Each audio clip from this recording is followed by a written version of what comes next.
স্বাগত ডিবিসি সংবাদে আপনাদের সাথে আছি আমি ইশরাত জাহান উর্মি। এবারে জানাবো খবরের বিস্তারিত। যুক্তরাজ্যের বিশেষজ্ঞ চিকিৎসক অধ্যাপক প্যাট্রিক কেনেডির অধীনে লন্ডন ক্লিনিকে চলছে বেগম খালেদা জিয়ার চিকিৎসা।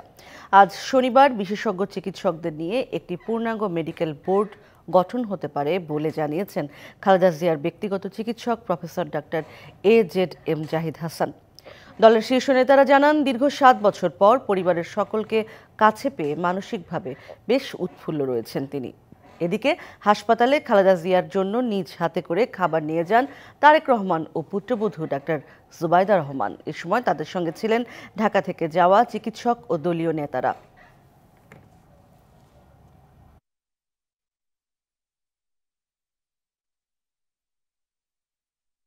বাংলাদেশের সাবেক তিনবারের সফল প্রধানমন্ত্রী, দেশনেত্রী, গণতন্ত্রের নেত্রী মা বেগম খালেদা জিয়ার সুস্থতার জন্য আপনারা দোয়া করবেন। উনি আলহামদুলিল্লাহ এখন অনেক বেটার ফিল করতেছেন, কারণ দীর্ঘদিন পরে উনার সন্তান বাংলাদেশ জাতীয়তাবাদী দলের ভারপ্রাপ্ত চেয়ারম্যান মহোদয় এবং ওনার নাতনি ডাক্তার জুবাইদা রহমান সহ যারা নাতনিরা আছে এবং ওনাদেরকে পেয়ে উনি অনেক উৎফুল্ল, অনেক অনেক ভালো আছেন। 15 ফেব্রুয়ারির মধ্যে প্রতিবেদন জমা দেবে নারী বিষয়ক সংস্কার কমিশন। গুরুত্ব পেতে পারে সম্পত্তিতে নারীর অধিকার, সাক্ষ্য আইন ও সিডো সনদের সংরক্ষণ রাখা ধারাগুলির পরিবর্তন। ডিবিসিকে দেয়া একান্ত সাক্ষাৎকারে এসব কথা জানালেন নারী বিষয়ক সংস্কার কমিটির প্রধান শিরিন পারভিন হক। বাকি সংস্কার কমিশনগুলো আগে গঠিত হলেও নারী বিষয়ক সংস্কার কমিশনের প্রজ্ঞাপন জারি হয় গেল বছরের 19 নভেম্বর। 10 সদস্যের কমিটি কাজ শুরু করতে পারে আরও পরে। কমিটিতে প্রজনন স্বাস্থ্য বিশেষজ্ঞ, আইনজীবী, শ্রম অধিকার নিয়ে কাজ করা নারীরা রয়েছেন। এ পর্যন্ত 9টি সভা করেছে কমিটি। ঢাকার বাইরে বিভিন্ন প্রতিষ্ঠান ছাড়াও অন্যান্য সংস্কার কমিটির সাথেও বৈঠক করেছে নারী কমিশন।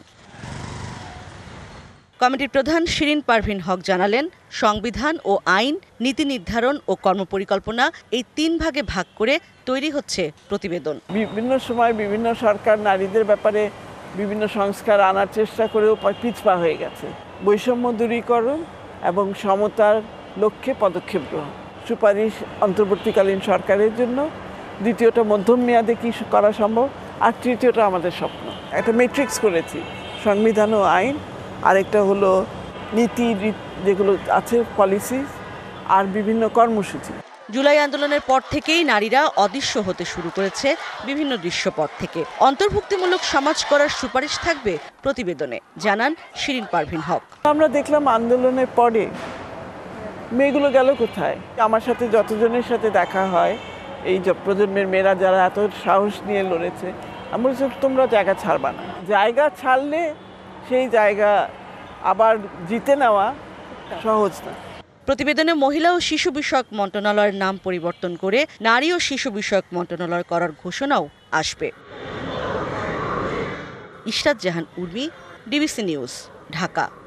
ঢাকা বিশ্ববিদ্যালয়ের শিক্ষক নিয়োগে ব্যাপক অনিয়ম দুর্নীতির অভিযোগ উঠেছে। নিয়ম নীতির তোয়াক্কা না করে নিয়োগ প্রক্রিয়ায় বঞ্চিত করা হয়েছে যোগ্যদের। এ ঘটনায় সাবেক উপাচার্য ও উপ উপাচার্য সহ 6 জনের প্রাথমিক সংশ্লিষ্টতা পেয়েছে দুর্নীতি দমন কমিশন। 2014 সালের বিজ্ঞপ্তিতে 15 সালে ঢাকা বিশ্ববিদ্যালয়ের সঙ্গীত বিভাগে শিক্ষক নিয়োগে অনিয়ম ঘটেছে। শর্ত ভেঙে ডক্টর জিয়াউর রহমানকে প্রভাষক হিসেবে নিয়োগ দেওয়া হয়। বিজ্ঞপ্তিতে বলা হয়েছিল, আবেদনকারীদের সঙ্গীত বিভাগে স্নাতক বা স্নাতকোত্তর ডিগ্রি থাকতে হবে। যোগ্য প্রার্থী থাকার পরও ইসলামের ইতিহাস বিভাগ থেকে নেওয়া হয় সঙ্গীত বিভাগে শিক্ষক। সঙ্গীতের বিষয়ে জিয়াউর রহমানের বেসিক কোনো ডিগ্রি নেই। এ নিয়ে সাবেক উপাচার্য মোহাম্মদ আখতারুজ্জামান, উপ উপাচার্য সে সময়ের সঙ্গীত বিভাগের চেয়ারম্যান নাসরিন আহমেদ, সহযোগী অধ্যাপক ডক্টর আকলিমা ইসলাম কুহেলি, সাবেক চেয়ারম্যান এবং বর্তমান অধ্যাপক ডক্টর শাহনাজ নাসরিন ইলা, নৃত্যকলা বিভাগের চেয়ারম্যান ও অধ্যাপক ডক্টর রেজওয়ানা চৌধুরী বন্যা ও বর্তমানে একই বিভাগে সহযোগী অধ্যাপক হিসেবে ডক্টর জিয়াউর রহমান সহ 6 জনের নামে নিয়োগে অনিয়ম ও অর্থ আত্মসাতের অভিযোগ করা হয় দুদকে। প্রাথমিকভাবে যার সংশ্লিষ্টতা পাওয়া গেছে, তবে এ বিষয়ে দুদকের কারো বক্তব্য পাওয়া যায়নি। অভিযুক্ত জিয়াউর রহমান ছুটিতে, তার অফিসে তালা, ফোন নম্বর বন্ধ থাকায় যোগাযোগ করা যায়নি। কিছুক্ষণ পর আবার চেষ্টা করুন। ধন্যবাদ। তবে বিষয়টি নিয়ে কথা বলেছেন সে সময়ের উপাচার্য। এটা তো একটা বিশ্বায়িত ক্ষেত্র। এখানে তো রেজওয়ানা চৌধুরী বন্যাটনা এরা সবাই খ্যাতিমান শিল্পীরাই ছিলেন, তারপর তো একটা বিদেশি ডিগ্রি ছিল তার সংশ্লিষ্ট ক্ষেত্রে। এগুলো বিবেচনা করেই বোধহয় তাকে এটা দেওয়া হয়েছে। যে শর্ত ছিল সেই শর্তে পিএইচডি ডিগ্রিদারদের ক্ষেত্রে যে শর্ত শিথিলযোগ্য এটাও বলা ছিল। কথা হয় সঙ্গীত বিভাগের সাবেক চেয়ারম্যানের সাথে, যার সাক্ষ্য গ্রহণ করা হয়েছে দুদকে। বিজ্ঞাপনের শর্ত অনুযায়ী ওনার অনার্স মাস্টার্স করা হচ্ছে ইসলামিক ইতিহাসে। আবেদন অনুযায়ী যারা ছিলেন সেখানে তো আমাদের বিভাগের শিক্ষার্থীরাও তো ছিলেন যারা অন্যান্য বিশ্ববিদ্যালয়ের শিক্ষকতা করছেন, তৎকালীন সময় করছিলেন। ডক্টর জিয়া আবেদন করেছিলেন সহকারী পদে, নিয়োগ পেয়েছেন প্রভাষক পদে। এখানেও অনিয়ম। যদি অনিয়ম হয়ে থাকে অতীতে, সেটা যথাযথভাবে তাহলে বিশ্লেষণ করে যে পদক্ষেপ গ্রহণ করার সমীচীন হবে সেটা নেওয়ার, সেই পদক্ষেপ গ্রহণ করার সবটুকু এখতিয়ার ঢাকা বিশ্ববিদ্যালয় আছে এবং সেই বলেই তারা কাজ করবে। আমার বিশ্বাস they will definitely take right step at the right moment. Dhaka বিশ্ববিদ্যালয় প্রশাসন নিয়োগ বিজ্ঞপ্তির নিয়ম না মেনে যদি শিক্ষক নিয়োগ দেন, তাহলে সংশ্লিষ্ট শিক্ষার্থীরা কি শিখবেন, তাদের ভবিষ্যৎ দাঁড়াবে কোথায় গিয়ে, প্রশ্ন সচেতন মহলের। জানা গেছে দায়ীদের বিরুদ্ধে মামলা সুপারিশ করে এরই মধ্যে কমিশনে প্রতিবেদন পেশ করেছে অনুসন্ধানকারী কর্মকর্তা। মাহফুজা বৃষ্টি, টিভিসি নিউজ, ঢাকা।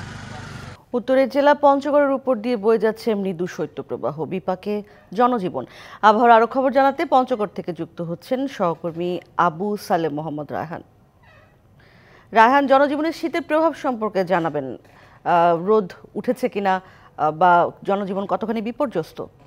উর্মি, উত্তরের জেলা পঞ্চগড়ে কিন্তু পৌষের শেষের দিকে এসে একেবারে জেঁকে বসেছে শীত। গতকালকে আমরা যেমনটি দেখেছিলাম যে চারদিকে ঘন কুয়াশায় ঢেকে গিয়েছিল, সেই ঘন কুয়াশা কিন্তু একেবারে বেলা 8টা সাড়ে 8টা পর্যন্ত ছিল, এরপরে রোদের দেখা মিলেছে। তবে আজকেও আমরা তেমনটি লক্ষ্য করেছিলাম যে সকাল থেকেই কিন্তু কুয়াশার পরিমাণ সড়ক মহাসড়কে অনেকটাই ছিল। তবে সকাল 8টার পর থেকে সূর্য উঁকি দিতে শুরু করলে কিন্তু কুয়াশার পরিমাণ কমতে থাকে। এখন পর্যন্ত যদি বলি যে এখন সূর্য দেখা মিলেছে, তো সূর্যের রোদের দেখা মিলেছে, তবে কিন্তু যেই হিমালয় থেকে আসা হিমেল বাতাসের কারণে কিন্তু জেলা জুড়ে এখনো তীব্র শীত অনুভূত হচ্ছে এবং সূর্যের যে কাঙ্ক্ষিত উত্তাপ সেটি কিন্তু ছড়াতে পারেনি এখন পর্যন্ত।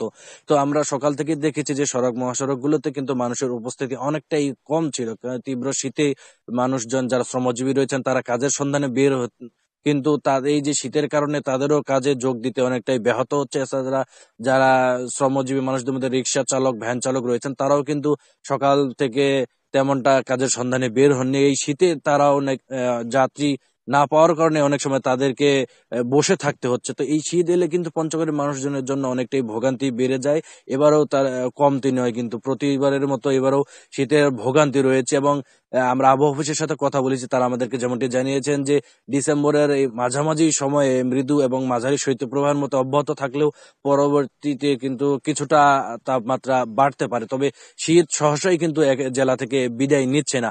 তো আমরা আরেকটি বিষয় বলে রাখি যে এই শীত এলে কিন্তু যারা শ্রমিক রয়েছেন, যারা কৃষক রয়েছেন তাদের কিন্তু কাজের অনেকটা ব্যাঘাত হয় এবং এই শীতকালীন যেসব সবজি রয়েছে, আলু, মরিচ, টমেটো, পেঁয়াজ সহ নানা রোগে সবজিগুলো রয়েছে, এগুলা কিন্তু শীতজনিত নানা রোগে আক্রান্ত হয়ে পোকামাকড়ের উপদ্রব কিন্তু বেড়ে যায়। আমরা গত কয়েকদিন ধরে দেখছি যে কৃষকেরা কিন্তু শীত উপেক্ষা করেই তাদের কৃষি জমিতে স্প্রে করছেন কীটনাশক এবং নানাভাবে পরিচর্যা করছেন শাকসবজিকে রোগমুক্ত রাখার জন্য। এতে কিন্তু তাদের উৎপাদন খরচ অনেকটাই বেড়ে যাচ্ছে বলে তারা আমাদেরকে জানিয়েছেন। এছাড়া বোরো ধানের যে বীজতলা রয়েছে, এই বোরো ধানের বীজতলা কিন্তু শীতের কারণে ক্ষয়ক্ষতি হচ্ছে। তো কৃষি বিভাগের পক্ষ থেকে বোরো ধানের বীজতলার পরামর্শ নেওয়ার জন্য বলা হয়েছে। এছাড়া আমরা যদি একটু বলি যে জেলার আধুনিক সদর হাসপাতালে কিন্তু প্রতিনিয়ত রোগীর সংখ্যা বাড়ছে। যারা ডায়রিয়া, জ্বর, সর্দি, শ্বাসকষ্ট সহ নানা রোগে কিন্তু যারা বয়স্ক এবং শিশু রয়েছে তারা জেলার আধুনিক সদর হাসপাতাল এবং উপজেলা স্বাস্থ্য কেন্দ্রগুলোতে ভর্তি হচ্ছেন। এর প্রতিনিয়ত কিন্তু রোগীর সংখ্যা বাড়ছে।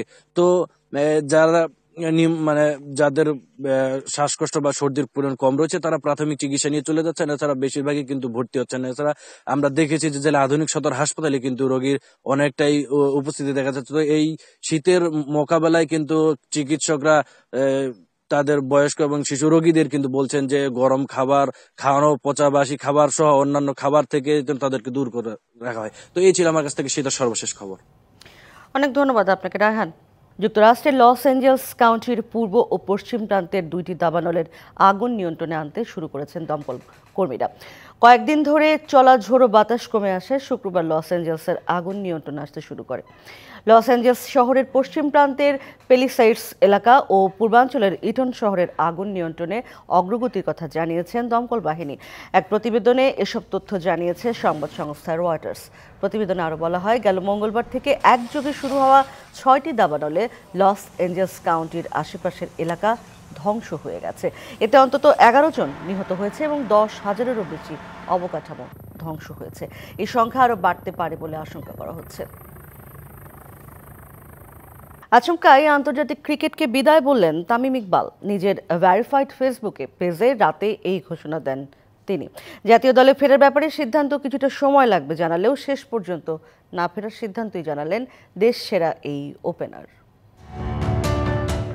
চ্যাম্পিয়ন্স ট্রফিতে টাইগারদের জার্সিতে তামিম ইকবাল থাকবেন কিনা সে প্রশ্নই ছিল গেল কয়েক সপ্তাহে গণমাধ্যমের হট টপিক। বিসিবি থেকেও জানানো হয়েছিল এই সিদ্ধান্ত নিতে হবে তামিমকেই। তিনিও জানিয়েছিলেন 2-1 দিনের মধ্যেই পরিষ্কার করবেন নিজের অবস্থান। বিসিবি কিংবা গণমাধ্যম নয়, হঠাৎই নিজের ভেরিফাইড ফেসবুক পেজে তামিমের স্ট্যাটাস, আর ফিরছেন না জাতীয় দলের জার্সিতে, ইতি টানছেন আন্তর্জাতিক ক্যারিয়ারের। ফেসবুক পেজে তামিম লিখেছেন, আন্তর্জাতিক ক্রিকেট থেকে দূরত্ব আর ঘুঁচছে না। অনেকদিন ধরেই ভাবনা চিন্তার পর তামিম সিদ্ধান্ত নিয়েছেন আর আন্তর্জাতিক ক্রিকেটে ফিরছেন না তিনি। এর আগেও কান্না জড়ানো কণ্ঠে গণমাধ্যমে তামিম ঘোষণা দিয়েছিলেন অবসরের। তবে সে অবসর ভেঙে আবারও মাঠে ফিরেছিলেন তিনি, যদিও খুব একটা সুখকর হয়নি পরের পথ চলা।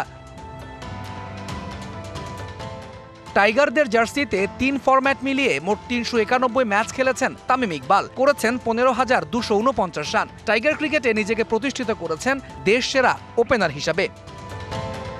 তৌহিদুল ইসলাম, ডিবিসি নিউজ ডেস্ক।